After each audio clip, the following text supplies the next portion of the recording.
In front of me is TCL 50 Pro NxtPaper, and today I would like to show you how you can set up screen lock.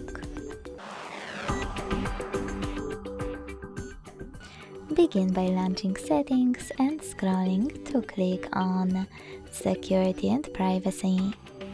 Then scroll down again to tap on Device Unlock and tap on Screen Lock. Now it's time to pick one of those login methods, pattern, PIN or password.